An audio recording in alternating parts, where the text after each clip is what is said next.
Kerry Rogers, pastor of Pathway to Peace Ministries, let you know we're excited again what the Lord has done. We had an opportunity to go to another book tour, sharing book tour, The Forgotten Commandment, The Mark of the Beast Crisis, the Three Angels Message book.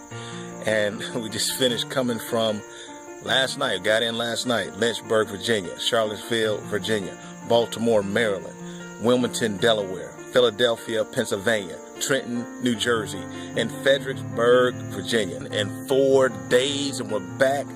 64 cases, 44 books in a case. That's a total of 2,816. Now, why am I talking to you? It's time to get a message, friend. That's why I'm talking to you. Do you believe that Jesus Christ has come again? Is your zeal greater than Satan's zeal to stop you from giving this message? Because if it's not, you're not going to go out there and give this message. We have to go out and give the message for such a time as this. Now, when I'm talking about 2,816 books, and I know a lot of people, they have a hard time going out, passing out the great controversies or books like this, The Three Angels Message, The Forgotten Commandment, The Mark of the Beast Crisis, because they're afraid of rejection. But the reality is, friend, we want to make sure we're stewards of God's truth. And there are many people who don't want to hear the truth. So we invite them. So when I'm talking about going to these cities and giving out these books, I'm talking about we're asking people one-on-one, would you like a free Bible study? Would you like a free book? Would you like a free Bible study book? Would you like a book on the Forgotten Commandment, The Mark of the Beast Crisis? We're giving an invitation, friend. I'm not putting it on cards. I'm not putting it at somebody's door and going away, because what's going to happen is you're going to waste a lot of books. You're going to waste a lot of literature. But when you're actually inviting people, because the Bible says all who are thirsty will come and drink. There are a lot of people who are not thirsty for truth. They're so far out there in the world, they don't want anything to hear about truth. So if I put my book on their car, they're just going to throw it away. But we need to give them the invitation. But just think about it. At the end of the day, that's 2,816 books that went out into people's hands who have a greater chance of reading the book.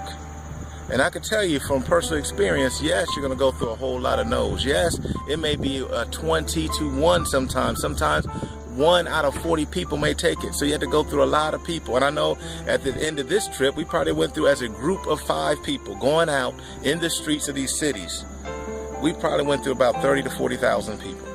But understand, 2,816 souls received the book. And many of them will read the book. And we will see them in heaven, I know. But this message must go out with power in these last days. So I challenge you and your family. You don't need no big group, a big church to do it. Even you yourself can go out, buy some books and go and share the word. Don't be afraid of a rejection. Remember, they don't even know who you are. You're just sharing the word of truth. And that's what we must do in these last days. So I just encourage you. All you need to do, friend, is so simple. It's not complex. You don't even have to get in a long conversation with anybody. There will be times where people want to be ministered to, and you give time to minister to them. But I'm going to tell you, because you're going through, especially in a big city, you're going through a lot of people. All you need to say is, would you like a free Bible study? Would you like a free book? That's it. That's it. They can see the title because you're showing it to them. And their interest will be piqued from that alone. So, friend, it's time to give this loud cry for such a time as this. Let's do it.